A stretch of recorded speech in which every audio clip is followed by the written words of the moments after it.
छोटे से पूजा कक्ष की हवा में चमेली और जले हुए घी की तीखी खुशबू भरी हुई थी। बाहर मानसून की बारिश खिड़की के शीशों पर लगातार ताल देती हुई गिर रही थी, मानो लीला के दिल के भीतर मचे तूफान को दोहरा रही हो। उसके कंधे खामोश सिसकियों से कांप रहे थे। आंसू उसके गालों पर जमी धूल और मैल में रास्ते बनाते हुए बह रहे थे जब उसने देवी के ठंडे रंगे हुए पत्थर के चरणों से अपना चेहरा लगा लिया। लाल रेशमी वस्त्रों और सोने के आभूषणों से सजी देवी निस्पृह खड़ी थीं। उनकी शांत दृष्टि किसी दूर अनदेखे क्षितिज पर टिकी हुई थी। लीला की उंगलियां जो कई दिनों की हताश मेहनत से छिल चुकी थीं, देवी की साड़ी की सिलवटों को कसकर पकड़े हुए थीं, जैसे अपने बिखरते जीवन के तूफान में कोई सहारा ढूंढ रही हों। वे सब कुछ छीन लेंगे माँ, लीला ने फटी फटी आवाज में फुसफुसाकर कहा। जमीन, घर, यहां तक कि बाबा की बचाई हुई आखिरी कुछ रुपयों की पूंजी भी। अब हम क्या करेंगे? तभी मूर्ति के मुकुट से एक कोमल सुनहरी रोशनी धड़कने लगी और पूरे कमरे को अपनी गर्म आभा में नहला दिया। हवा स्थिर हो गई और बारिश का शोर मानो दूर कहीं खो गया। लीला ने हिम्मत करके सिर उठाया।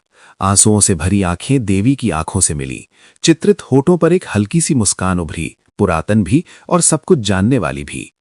क्या तुम विश्वास करती हो पुत्री?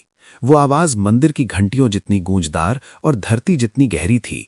वो मूर्ति के मुख से नहीं बल्कि लीला की आत्मा के भीतर से गूंज रही थी, सांत्वना और शक्ति का मधुर संगम।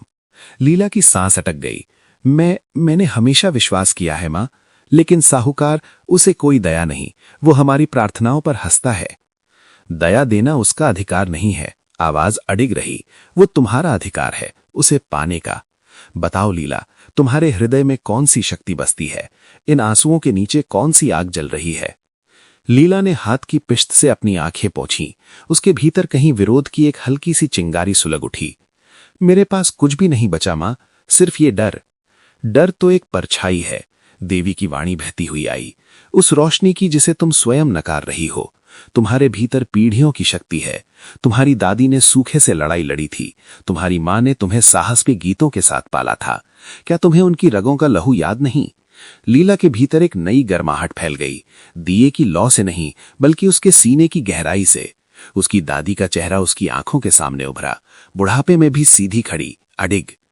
मैं नहीं जानती कि क्या करना है, उसने स्वीकार किया। यह सच्चाई अपने आप में एक छोटी सी जीत थी। तुम जानती हो, आवाज ने दृढ़ता से कहा, रास्ता हमेशा होता है। शेर शिकार के हार मानने का इंतजार नहीं करता, वो शिकार करता है। नदी अनुमति नहीं मांगती, वो बहती है। तुम इस धरती की बेटी हो लीला, उठो। लीला ने खुद को ऊपर उठाया। उसके घुटनों में दर्द था, लेकिन उसकी आत्मा पहले से कहीं हल्की लग रही थी। आंसू अभी भी उसकी पलकों पर थे, पर उसकी निगाहों में अब नया संकल्प झलक रहा था। वे इसे नहीं ले जाएंगे, उसने कहा। उसकी आवाज अब मजबूत थी, एक फुसफुसाहट जिसमें फौलाद छिपा था। मैं लड़ूंगी। सुनहरी रोशनी और तेज हो गई।